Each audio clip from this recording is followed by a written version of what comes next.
What's going on, everybody? My name is Michael Weer, and this is my movie review for the movie Batman vs. Superman Dawn of Justice. Right, they finally got Batman to fight Superman, and I was like, this is gonna be awesome! And the fight was awesome. Martha, well, Martha.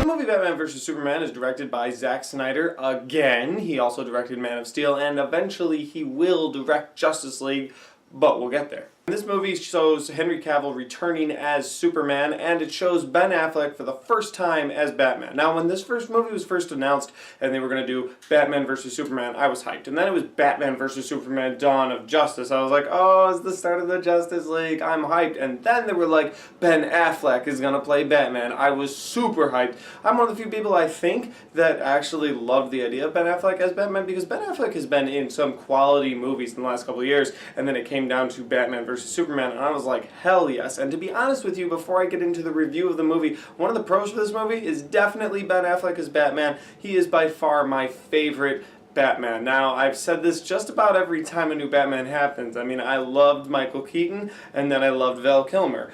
George Clooney was garbage, and then I loved Christian Bale, and then I loved Ben Affleck. So maybe I'm just a huge Batman fan, and I just love Batman, not George Clooney. But the point is, I gotta say, Ben Affleck as Batman is the best part of this movie. The movie also introduced Gal Gadot as Wonder Woman, or Gal Gadot.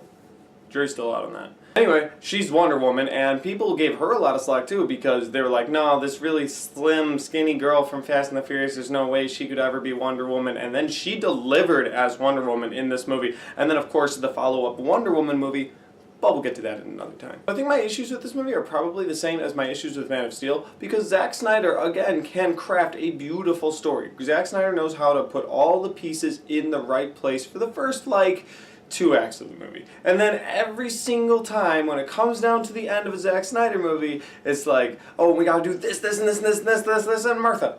And it's like, oh, no, what just happened? Should this movie have been 2 movies? I tend to think that maybe this movie should have been 2 movies. They should have had Batman vs. Superman Part 1 and Part 2, and I would have been okay with that. And you could have called it like Batman vs. Superman, and then Batman vs. Superman Dawn of Justice, and it would have made a little more sense, because the last 40 minutes of this movie are awesome. The fight scenes, I mean, there's so much action in the last 40 minutes of the movie. And again, Zack Snyder did what he did in Man of Steel, and that's craft this beautiful story, and then, fight scene. Fight scene. And I say 3 because there's 3 fight scenes toward the end, and I just want to touch on these real quick.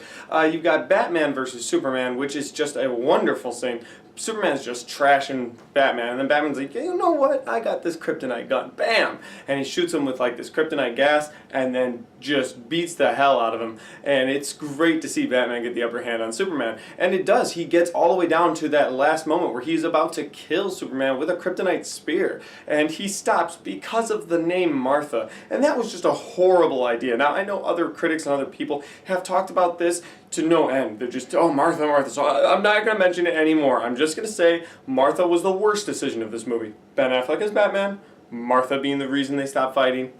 Okay, moving on. The next fight scene that was really awesome in this movie is when Batman trashes those dudes that are holding Superman's mom. Batman just annihilates those guys. They would have been lucky if Superman showed up, because Superman probably would have shown up, grabbed his mom and left. I don't know if he would have stuck around. Maybe he would have taken out 1 or 2 guys in the process of getting to his mom, but Batman gets there and he's just like, all of you are going to hurt tomorrow if you're still alive. Because this Batman kills, and that's another thing I like about this movie. This Batman kills, and I'm okay with that. Batman, in the comics and through the movies, he's always like, especially the Christian Bale movies, we don't kill, that's what separates me from you. And at one point in the Christian Bale movies, he's gonna, man, I really need to review those movies, those are really great. But the point is, he's about to, he's fighting Ra's al Ghul, and Ra's al Ghul's like, you finally know what you need to do. And he's like, no, but I don't have to save you. And he leaves, and so he lets Ra's al Ghul die, but it's not really the same thing as killing Ra's al Ghul. And so Batman always makes it a point not to kill his enemies. But in this movie, he's like, nah, you know what? I'm killing some dudes. And, oh man,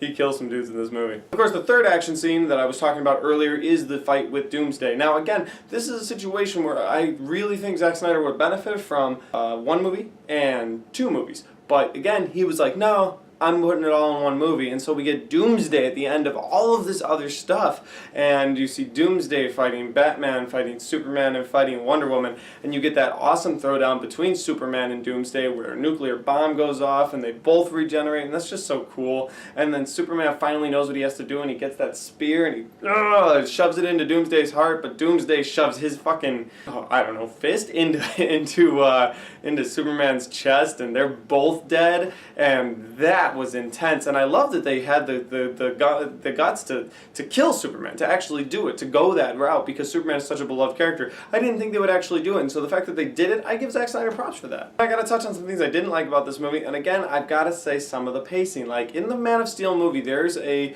15-minute scene all together with like Perry White and some people trying to get away, and they're like, oh, we gotta save this woman in a car before this Earth terraformer destroys everything, and so they're trying to save her. He just wastes a lot of time on that, and I didn't really need that in the movie. And in this movie is where Lois Lane takes the spear that Batman was going to kill Superman with and throws it in the water, and it like goes down like this hole of water. And then later when Doomsday's alive, she's like, oh no, I need to go get that spear. And so she goes back into that room, wasting more movie time to go back down into the hole to get the kryptonite spear, only to have the building come down on her for Superman to save her to get the spear his goddamn self. So the point is, why did you waste my time with those moments in this movie? There was really no reason for that waste of time. Another kind of got is why Batman and Superman fought. I feel like they're both a lot smarter than this, and Batman let himself be conned by Lex Luthor, and I kind of understand why Batman let himself be conned, because he really had a bone to pick with Superman from the start of this movie. When Metropolis is getting destroyed and the Wayne Tower in Metropolis goes down, Batman's pissed, and he's like, you know what?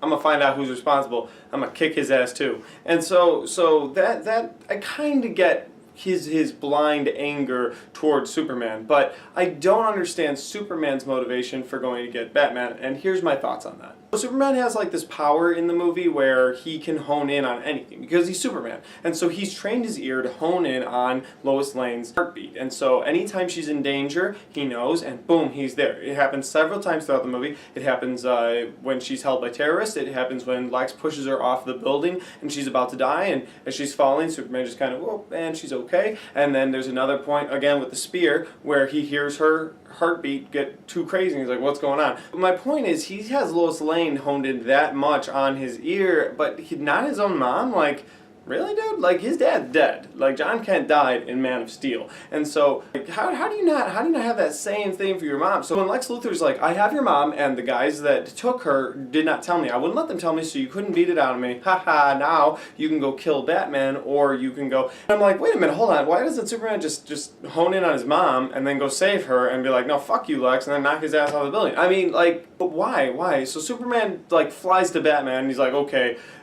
here's the issue. And let's pause there for a second, too. That's another issue I have with this movie. Gotham is right across the fucking bay from Metropolis. They're, like, right there. Why? Why? Now, I understand this takes place pretty much after Batman's career is done, but going forward, if they want to keep Batman going, why would you put Metropolis so close to Gotham? There'd be no point for Batman. Like, literally, if people are screaming in Gotham across the bay, Superman's just going to be like, okay, Joker, no, you're not doing that. Putting him down, right? Because Superman is so powerful, but he's just going to stay in Metropolis and he's going to let Batman live in Gotham, and he's going to pretend that the two of them couldn't just handle everything with Superman taking over? I'm just saying, like, that is poor. Like, put him on the other side of the country, Kansas, New York, or, Chicago. Just further away than across the bay is my point. And just to be clear, I'm a super Batman fan. I'm not saying put Gotham in New York or Chicago. I'm just saying move it away from, goddamn Metropolis. Another character I have to touch on before this movie review is over is Lex Luthor, and Lex Luthor is played by Jesse Eisenberg in this movie. And I was one of the people that was like, I don't know if he's gonna work out very well. It's Jesse Eisenberg. It's kind of weird, and he doesn't really look like the part. And throughout the movie, he is kind of weird and doesn't look like the part. Till the very end, when he's got a shaved head and he's much more serious, like you could tell, like all the antics, all the Jolly Rancher, all the playing basketball, all that was a show, and he really is like this evil guy. And they really touched on that well in the end of Justice League, but we'll get to that in another time. Guys, all in all, I didn't hate this movie, and I actually enjoy this movie. I enjoy the last, 30 to 40 minutes more than the rest of the movie, and again, that Batman vs. Superman scene is so good until that last moment where Zack Snyder's like, I really don't know how to tie this up. I guess we'll just call it Martha. You know what I mean? Like, that was a real downer. for me, personally, as a Batman fan who's wanted to see Batman win a fight against Superman on the big screen for a long time. And yeah, he does win, but not really. With all that out of the way, I guess I'd have to give the movie this rating. That's right, Batman versus Superman versus Martha. Guys, that's my movie review. If you like this movie review, hit the like button. If you want to share this movie review with your friends, make sure you do that. And if you have seen this movie and you want to comment about that, put that in the comment section down below. Thanks for watching, and that's all I got.